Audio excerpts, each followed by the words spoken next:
हरिः ओम्।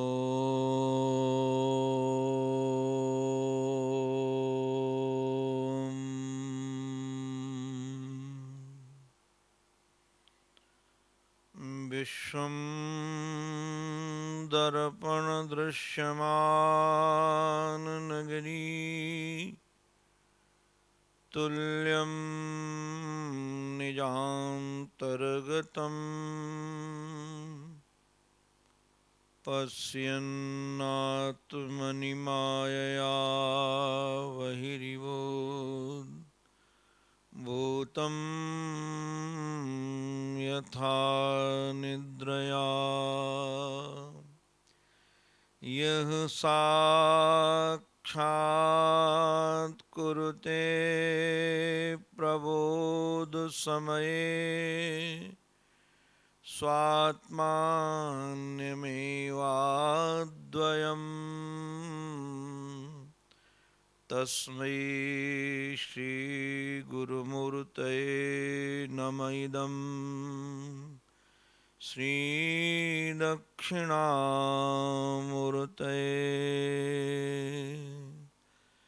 वृन्दावनेश्वरमुकुन्द मनोज्ञवेश बंसी विभूषितकराम्बुजपद्मनेत्र विश्वेशकेशव व्रजोत्सवभक्तिवस्य देवेश पाण्डवपते मम देहि दास्यम्। ॐ नमः श्री परमहंसास्वादित चरणकमलचिन्मकरन्दाय भक्तजनमानसनिवासाय श्रीरामचन्द्राय विश्वसर्गविसर्गादि नवलक्षणलक्षितम् श्रीकृष्णाख्यं परं धाम जगद्धाम नमामि अखण्डानन्दबोधाय शिष्यसन्तापहारिणे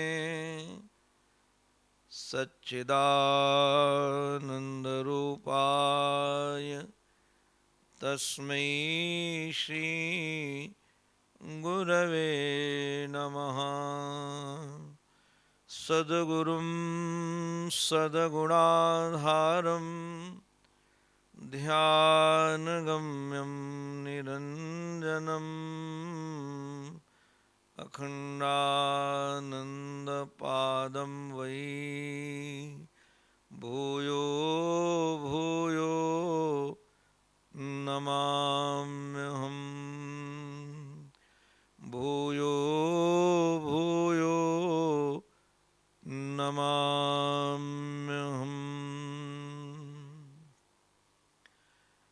बोलो भक्तवत्सल भगवान की, सद्गुरुदेव भगवान की। आनंद जयंती महोत्सव की, श्री वृंदावन धाम की जय जय श्री राधे जय जय श्री राधे जय जय श्री राधे। परमादरणीय प्रातस्मरणी अनंत श्री समलंकृत श्री प्रेमपुरी जी महाराज के एवं आराध्य श्री महाराजश्री के युगल चरणारविंदों में साष्टांग वंदन। परमादरणीय पूज्य स्वामी श्री हरिहरानंद जी सागर जी महाराज, पूज्य स्वामी श्री सर्वेश चैतन्य जी महाराज, हमारे आत्मीय श्री सोमदत्त जी, श्री प्रेमपुरी अध्यात्म विद्या केंद्र के ट्रस्टीगण, गुरुचरणानुरागी भक्तवृंद एवं मातृशक्ति, भगवान की हेतु की कृपा के कारण हम सब अध्यात्म विद्या से जुड़े हुए हैं। भगवान की कृपा न हो तो अध्यात्म विद्या हमारे जीवन में आने वाली नहीं है। और जिन गुरु चरणों से हमें अध्यात्म में प्रवेश मिलता है, अध्यात्म में गति मिलती है, उन महत् पुरुषों का समय समय पर स्मरण, पूजन और वंदन होते रहना चाहिए। वैसे तो वेदांत शास्त्र में यह बात मान्य है, बोधोपरांत भी ईश्वर, शास्त्र और गुरु ये वंदनीय है। इन महत् पुरुषों से जो हमें मिला है वह उसका समय समय पर स्मरण होते रहना चाहिए। वैसे तो महाभारत में शांति पर्व में यह वर्णन है कि संसार में सबसे बड़ा अपराधी, सबसे बड़ा पापी वह है जो किए को मानता नहीं है, कृतघ्न है। होना चाहिए कृतज्ञ, किंतु कृतघ्न है। और कृतघ्न वही है जो हमें कुछ मिला है उसको हम उससे स्वीकारे नहीं। संपूर्ण अध्यात्म जगत को महाराजश्री से अनंत ज्ञान प्राप्त हुआ है। मैं तो बार बार समय समय पर यह बात दोहराता रहता हूं, जैसे अध्यात्म जगत में समय चाहे कर्म की बात हो, चाहे उपासना की बात हो और चाहे ज्ञान की बात हो, इस बात को प्रमाणित करने के लिए इस बात की चर्चा हो रही हो तो निश्चित रूप से कहीं न कहीं किसी न किसी रूप में संत प्रवर्षी तुलसीदास जी महाराज के वाक्यों को, चौपाइयों को हम लोग दोहराते हैं। वैसे ही प्रवचन जगत में चाहे भागवत का प्रवचन हो, चाहे उपनिषद का प्रवचन हो, चाहे वेदांत दर्शन का प्रवचन हो, सूत्र आदि का, यदि महाराज जी की बात दोहराई न जाए तो ऐसा लगता है कि अधूरा है। इसलिए अध्यात्म जगत पूज्य स्वामी श्री अखंडानंद सरस्वती जी महाराज के चरणों में अपने भाव अभिव्यक्तन करने के लिए, अभिव्यक्त करने के लिए उन्मुख रहता है। बंबई जैसे महानगर में हमारे श्री प्रेमपुरी जी महाराज की कृपा से प्रेमपुरी आश्रम द्वारा संचालित गतिविधियों में, जिसमें अनेकानेक विधियां हैं, आप सब जानते हैं, यहाँ स्वाध्याय भी होता है, सत्संग भी होता है, औषधि आदि का वितरण भी होता है, समय समय पर योग्य डॉक्टरों के द्वारा इलाज की भी चर्चा होती है। यह प्रेमपुरी आश्रम देखा जाए तो परिपूर्ण है।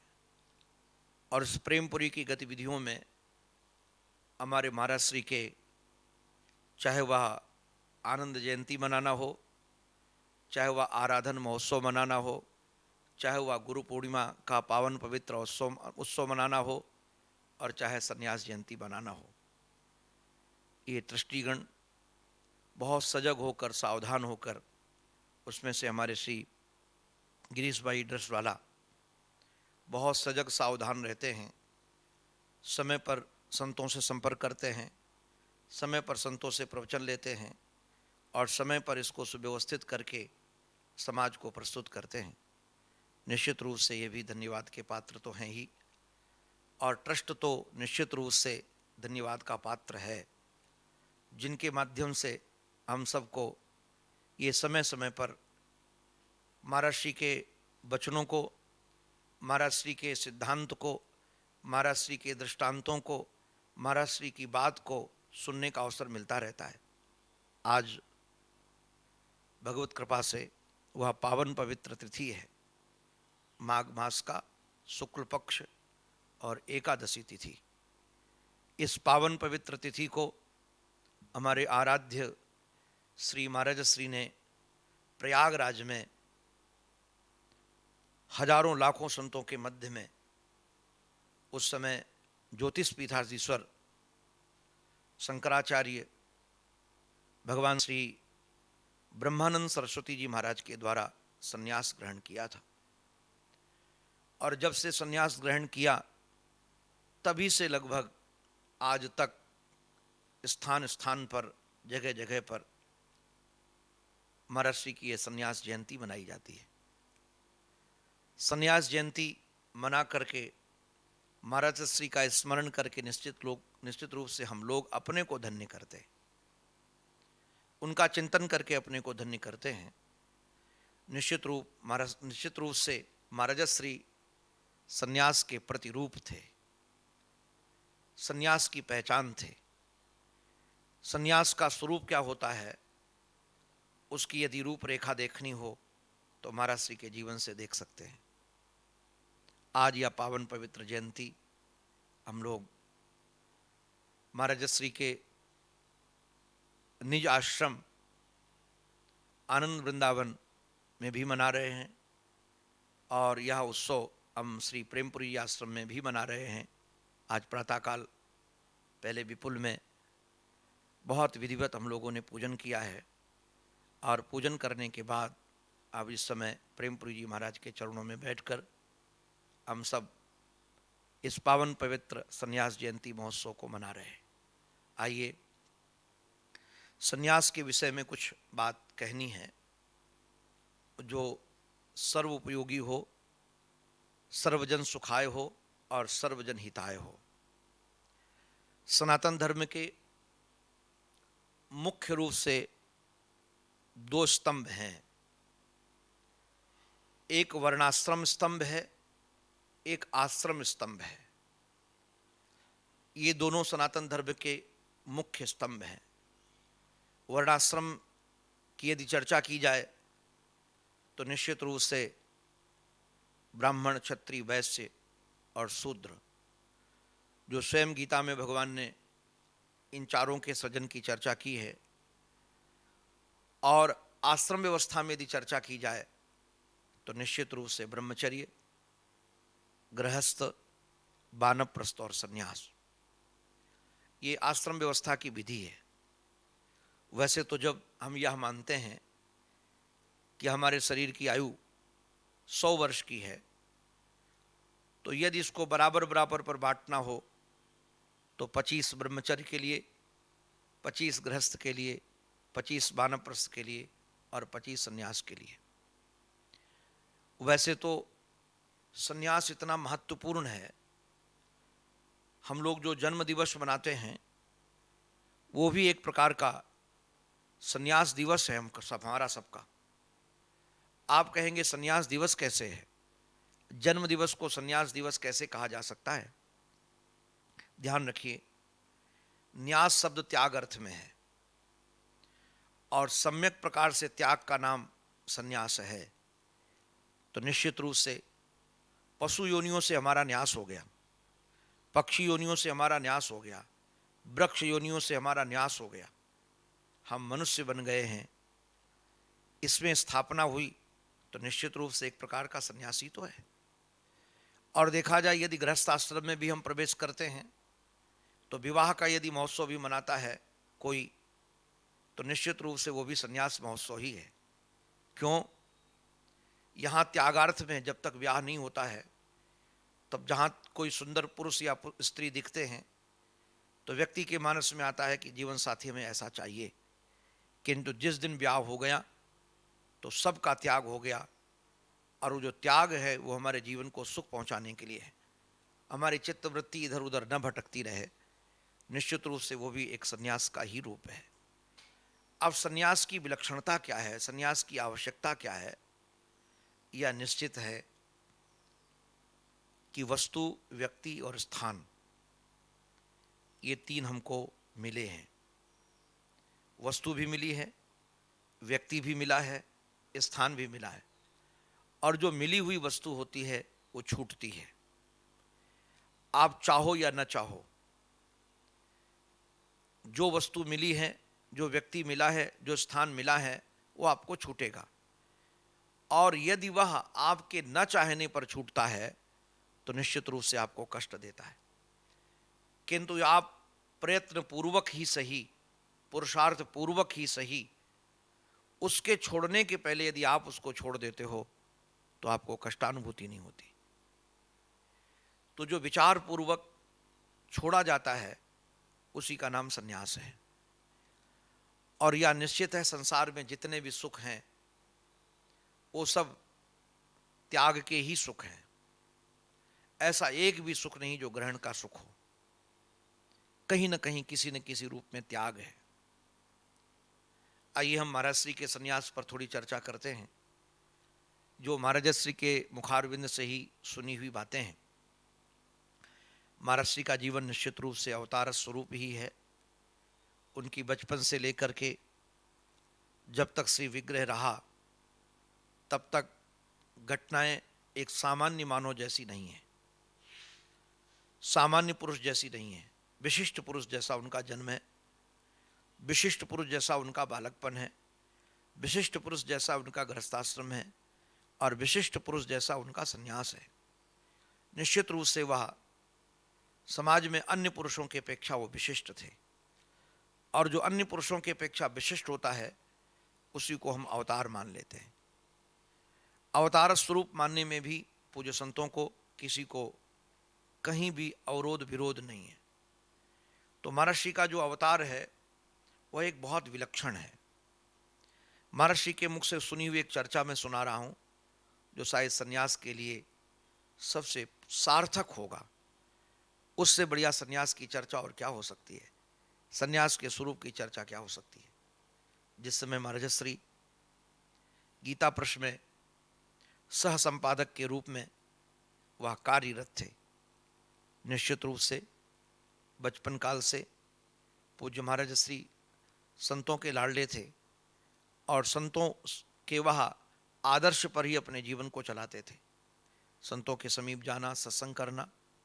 उसी काल में महाराज श्री को जब पूज्य श्री उड़िया बाबा जी महाराज के समीप आना हुआ, और उन्होंने, उड़िया बाबा जी महाराज ने महाराज श्री से पूछा, महाराज श्री का पूर्व नाम लेकर के, क्यों पंडित, वहाँ सब अनुकूल है जहाँ रहते हो? तो महाराज श्री ने कहा कि सेठ जी बहुत आदर करते हैं, प्रेम देते हैं, और भाई श्री का भी यही हाल है, वहाँ किसी प्रकार की कोई असुविधा नहीं है। तो पूज्य श्री उड़िया बाबा जी महाराज ने महाराज श्री को एक दृष्टांत सुनाया। वह दृष्टांत जीवन में क्रांति लाने वाला था। वह दृष्टांत क्या था? बाबा ने सुनाया कि एक अवधूत महात्मा थे, फक्कड़ महात्मा थे। वो फक्कड़ महात्मा जब कभी किसी गांव में भिक्षा लेने के लिए जाते थे तो एक आवाज लगाते थे, फक्कड़ महात्मा, कब्र है कब्र, कब्र है कब्र, कब्र है कब्र। उनकी इस आवाज का लगभग कोई प्रत्युत्तर नहीं देता था। एक गांव में वह भिक्षा मांगने के लिए गए और आवाज लगाई, कब्र है कब्र। एक सत्संगी पहचान गए अवधूत की भाषा को, क्योंकि उन्होंने संतों का बहुत संग किया था। उस सत्संगी ने बाबा को प्रणाम करके कहा, वो अवधूत को कहा कि कब्र है किंतु मुर्दा है, कब्र यहां है। तो उन्होंने कहा मुर्दा कहां है? उस अवधूत महात्मा ने कहा मुर्दा ही है, और ले जा करके उन्होंने एक अपने घर का एक बाहर का प्रकोष्ठ था, कमरा था, वो दिखा दिया। बाबा उसमें प्रविष्ट हो गए। अनेकानेक वर्षों तक वहां रहे। वह सत्संगी उन्हें नित्य प्रसाद की व्यवस्था कर रखे थे, प्रसाद मिल जाता था। कोई बात नहीं करता था, बाबा उसी में आराधना करते थे अवधूत वो। एक दिन वह गृहस्थ का परिवार गया हुआ था किसी शादी ब्याह में, महोत्सव में, और रात्रि में उनके घर में चोर आ गए। और जैसे चोर आ गए तो सब घर का सामान बांधने लगे। अवधूत की दृष्टि पड़ी कि सब सामान चोरी कर रहे हैं। फिर उनको लगा कि ये तो मुर्दा है, मुर्दा कोई चोर का विरोध थोड़ी करता है, तो हम विरोध कैसे करें। उन्होंने कोई विरोध नहीं किया। चोरों ने सारा सामान बांध दिया, लेकर चल पड़े। तो उन्होंने कहा इतने दिन यहाँ रहा हूँ, मेरा भी कुछ कर्तव्य बनता है। और वो महात्मा ने कौपीन फाड़ फाड़ करके रास्ते में निशान लगाते गए। रात्रि में जहाँ जहाँ चोर गए, चोरों ने जाकर एक कुएं में सारी सामग्री डाल दी। जो पात्र थे, स्वर्ण आदि था, सब डाल दिया। चले गए कि दूसरे दिन बंटवारा करेंगे। अब प्रातःकाल जब गृहस्थ के सब लोग सत्संगी के आए तो घर में चोरी देख करके सब लोग रोने लगे, क्रंदन करने लगे। महाराज जी ने कहा, वो अवधूत ने, चिंता मत करो, माल मुझे पता है। और जाकर कुआं दिखा दिया। और दिखाने के बाद जब सामान निकल आया, तब तक वो सत्संगी आए जिनका घर था, जिन्होंने बाबा को कब्र दी थी। उन्होंने उस अवधूत को प्रणाम करके कहा कि बाबा सच सच बताओ, मुर्दा सच्चा था या कब्र सच्ची थी। वो अवधूत ईमानदार थे। उन्होंने कहा कि कब्र सच्ची निकल गई, मुर्दा झूठा निकल गया। और वो चले गए। जो जाने के बाद अवधूत तो चले गए। और ये घटना जब पूज्य श्री उड़िया बाबा जी महाराज ने महर्षि को सुनाई तो महर्षि समझ गए कि जीवन का कर्तव्य क्या है। सच कहें, जीवन का कर्तव्य यही है कि जो वस्तु छूटने वाली है उसको पहले से छोड़ दें। उन्होंने गीता प्रश्न छोड़ दिया और गीता प्रश्न छोड़ करके बाबा के समीप रहने लगे। फिर बाद में बाबा की आज्ञा से इसी पावन पवित्र तिथि को महर्षि ने संन्यास आश्रम को धन्य किया। महर्षि का एक वाक्य है जो मुझे बहुत अच्छा लगता है। महर्षि कहते हैं कि सन्यासी वह हो सकता है जो बंधन युक्त हो सकता है। स्वर्ग नरक भी सन्यासी जा सकता है। अगर वह भजन नहीं करेगा तो निश्चित रूप से दुष्कर्म करेगा तो वह नरक भी जाएगा। किंतु सन्यासी वह कभी नहीं हो सकता है जो व्यक्ति, स्थान और वस्तु को अपना मानता है। व्यक्ति को, स्थान को और वस्तु को जिस दिन आपके चित्त में, चाहे किसी वस्त्र में आप हों, व्यक्ति को, स्थान को और वस्तु को अपना मानना छोड़ देंगे, आप उसी दिन सही ढंग से यदि विचार करें तो आप संन्यास में प्रविष्ट हो जाएंगे। क्योंकि यही बंधन है। बंधन, ध्यान रखिएगा, संसार नहीं है। बचपन में मैं समझता था कि बंधन माया है और माया कोई स्त्री होगी या किसी ढंग से बंधन बांध देती होगी। किंतु सच में देखा जाए, बंधन न संसार है, न बंधन ये माया है। बंधन है संसार के प्रति ममत्व। एक महात्मा ने मुझे बहुत अच्छी बात कही थी बचपन में, वह कई बार मैं स्मरण करता हूं।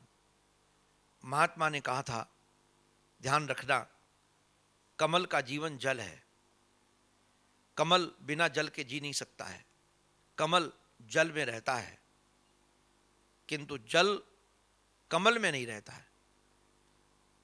कमल में जल बिल्कुल नहीं रहता। जल कमल में रहे ये चलेगा। शरीर का जीवन है विषय। ये शरीर तो संसार में ही रहेगा, विषयों में ही रहेगा। मर्यादित रहेगा तो उसकी सद्गति होगी, अमर्यादित रहेगा तो दुर्गति होगी। किंतु जिस दिन हमारे मन से संसार निकल जाएगा, हमारे मन से वस्तु निकल जाएगी, हमारे मन से व्यक्ति निकल जाएगा, हमारे मन से स्थान निकल जाएगा, उसी दिन सच्चा संन्यास होगा। तो कम से कम इस संन्यास जयंती के पावन पवित्र वातावरण में अपना निरीक्षण करें।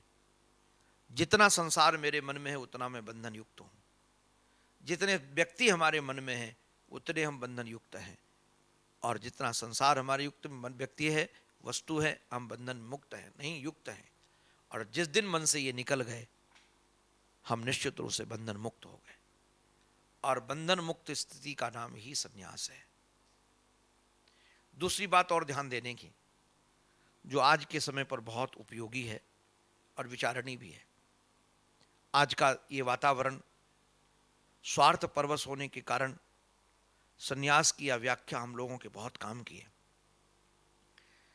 संन्यास शब्द पर यदि विचार किया जाए तो सम उपसर्ग पूर्वक न्यास शब्द है। न्यास दो अर्थ में है, स्थापन अर्थ में भी है और त्याग अर्थ में भी है। ये शिलान्यास शब्द जो होता है वो स्थापन अर्थ में है।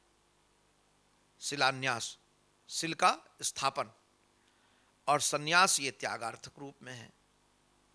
वहां शिल है, यहां सम है। तो ये दोनों अर्थ में भी यदि विचार किया जाए, चिंतन किया जाए, तो एक बहुत काम की बात सामने आती है।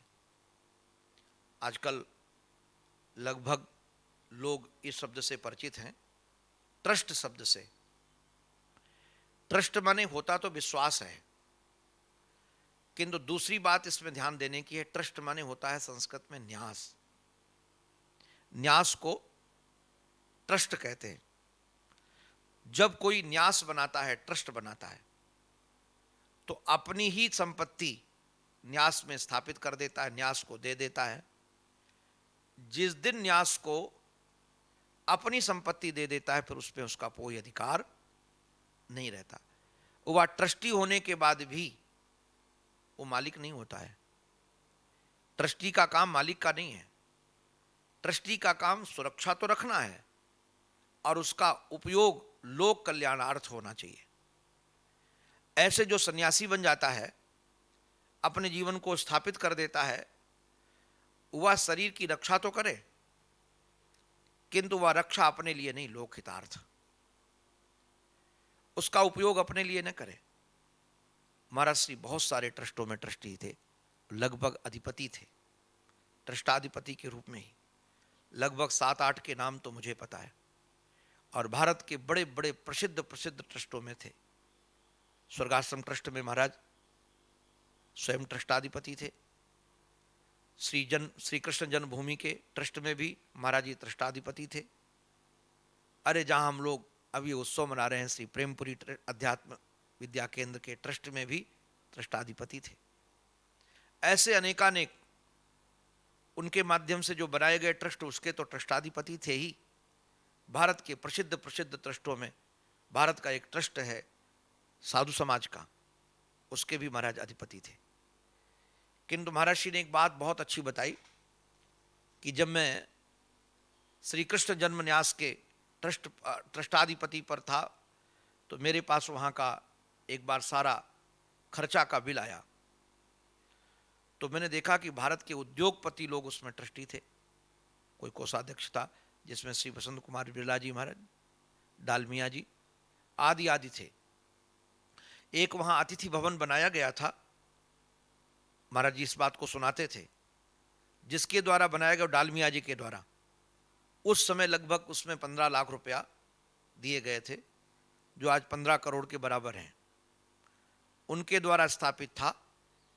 किंतु मेरे पास जब बिल आया, साम देखा कि जितने दिन उस ट्रस्ट में वो रुकते थे अतिथि भवन में, उसका भी पैसा डालमिया जी देते थे।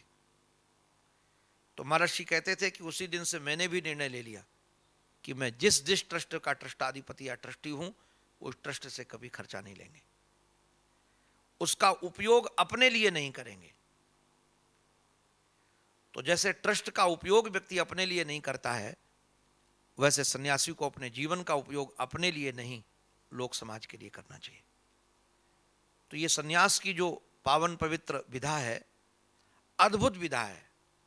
वैसे तो आप इस पर विचार करें, विश्वरूप, हिरण्यगर्भ, ये जो अवस्थाएं हैं जिसमें तुरीय अवस्था में सन्यास है, ये तुरीय अवस्था का ही द्योतक है।